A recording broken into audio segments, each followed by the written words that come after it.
In 2017, a team of physicists did something to the Great Pyramid that no archaeologist ever could. They left it completely untouched and looked straight through it. Using detectors that catch cosmic ray muons, particles born when radiation from deep space slams into the top of our atmosphere, they X-rayed 4,500 years of solid stone. And in the heart of the most studied building on Earth, the one we have crawled through and measured and mapped since the Middle Ages, they found a room. A space at least 30 meters long, the size of an airliner, that no human being had entered since the pyramid was sealed. We had been climbing through the corridors just beneath it for centuries and never knew it was there. So let us ask the simple question that turns out to have a genuinely strange answer. What is actually inside the Great Pyramid? Start with what is certain, because the real interior is impressive enough without inventing anything. The Great Pyramid was built for the pharaoh Khufu, around 2560 BCE in Egypt's 4th dynasty. We know it was his, not from legend, but from graffiti. High above the main burial room sits a stack of cramped relieving chambers, hollow spaces left to take the weight of the stone above, never meant to be seen by anyone. And up there, daubed in red paint, the original work gangs left their marks, and among them is the name of Khufu. The builders signed it, in a place they assumed no eye would ever reach. Inside, against all the rumors of endless labyrinths, there are only 3 main chambers, and together they tell the story of a plan that changed twice.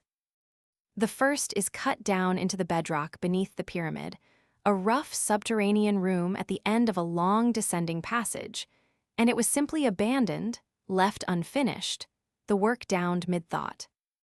The second sits up in the body of the pyramid, traditionally called the Queen's Chamber, though no queen was ever in it. And the third, the King's Chamber, is the masterpiece, a room lined entirely in red granite. Each block hauled more than 800 kilometers down the Nile from Aswan, holding a single granite box. The coffer, the sarcophagus. And here is the first surprise for anyone expecting treasure. The box is empty.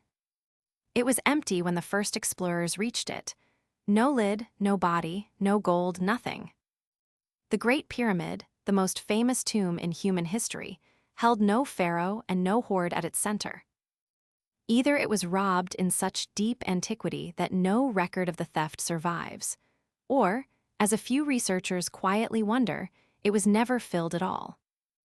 We genuinely do not know which. We have been trying to get inside for a very long time. Around the year 820, the Caliph Al-Mamun is said to have driven a forced tunnel straight into the north face, hunting the riches everyone assumed lay sealed within. That gash, now called the Robber's Tunnel, is the very passage tourists are funneled through today. The medieval accounts say his men finally broke into the corridors and found them bare. By the time written history reaches the inside of the Great Pyramid, it is already empty.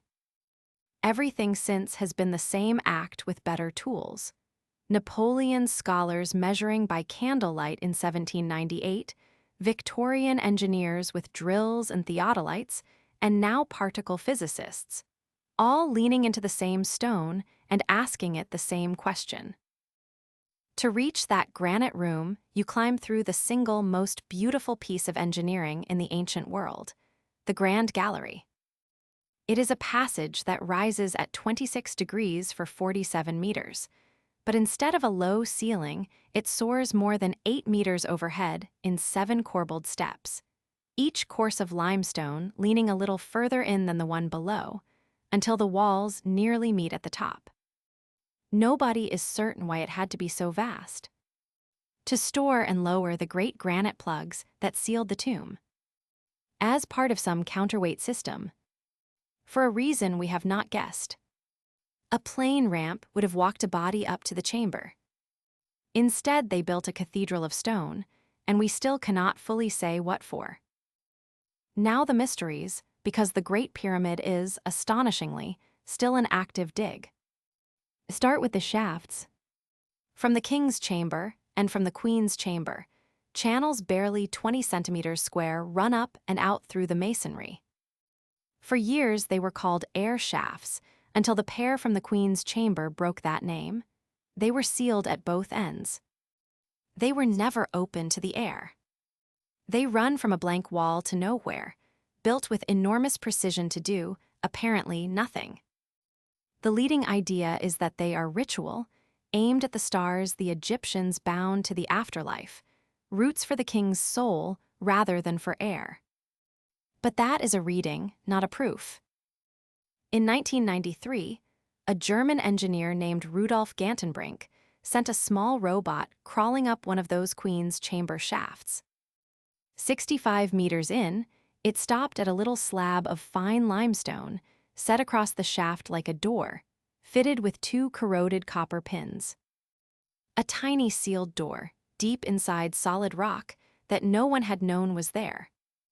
It took until 2011 for another robot, the Djedi project, to slip a bendable camera through a gap beside it and look at the hidden face beyond. And there, in a space no eye had seen since the pyramid was raised, were markings in red paint. Possibly masons' numbers. Possibly the work gangs again. And past that first door, the shaft keeps climbing, to a second blocking stone we have still never seen behind. There is, right now, a sealed space inside the Great Pyramid that we know is there and have never opened. Which brings us back to where we began, and to the discovery that reopened everything. In 2017, the ScanPyramids team, an international project led by Cairo University and a French Heritage Institute, announced the Big Void. Using cosmic ray muons, 3 separate detector technologies agreeing, they found a cavity above the Grand Gallery with a cross-section like the gallery itself, and a length of at least 30 meters. It was the first major space found inside the pyramid since the 19th century, and it was found without moving a single stone. Then, in 2023, the same technique revealed a second hidden structure. A corridor about 9 meters long, tucked behind the chevron blocks on the pyramid's north face, and this time the team threaded a 6mm endoscope through a joint in the stone and actually saw inside it. 2 unknown spaces, in the most examined monument on the planet, in the span of 6 years. So what is the Big Void? Honestly, we do not know yet. It may be structural, a hollow left to take load off the Grand Gallery, the way the relieving chambers shield the King's Chamber. It may be a second gallery. It may be something with a purpose we have not imagined. The team has been careful never to call it a chamber or a secret room, only a void, because muons reveal that empty space is there, not what it was for. The next steps are more of the same patient, non-destructive work. Sharper scans, and perhaps one day a tiny camera fed through a natural gap to finally look inside. This is the point where most pyramid stories take a sharp turn, so let us be clear about where the evidence actually leads. You have heard that the Great Pyramid is too precise, too aligned, too astronomical to have been built by people with copper tools, that it must encode lost knowledge or be a power plant or the work of a vanished civilization. But everything we find inside argues the other way.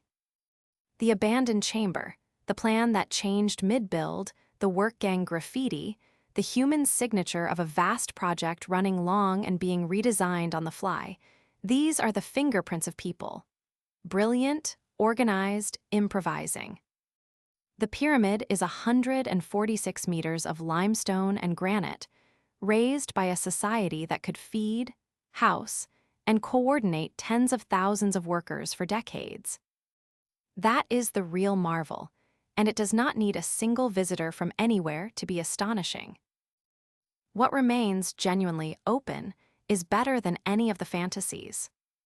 We do not know what the Big Void is. We do not know what waits behind the second door in the Queen's chamber shaft. We do not fully know why the Grand Gallery is so grand, or why those shafts point so exactly at nothing we can yet name, or whether the empty coffer was robbed or never used. After 4,500 years, after caliphs and Napoleon's savants and Victorian tunnelers, and a century of careful Egyptology, the Great Pyramid is still keeping things from us, and we are still inventing new kinds of physics to coax them out. So, what is inside the Great Pyramid? 3 chambers, one of them abandoned. A corridor built like a cathedral. An empty granite box resting on the exact center line of the structure. Narrow shafts that climb to sealed stone doors. And, found by catching particles born in the violence of deep space, at least 2 spaces no living person has ever entered.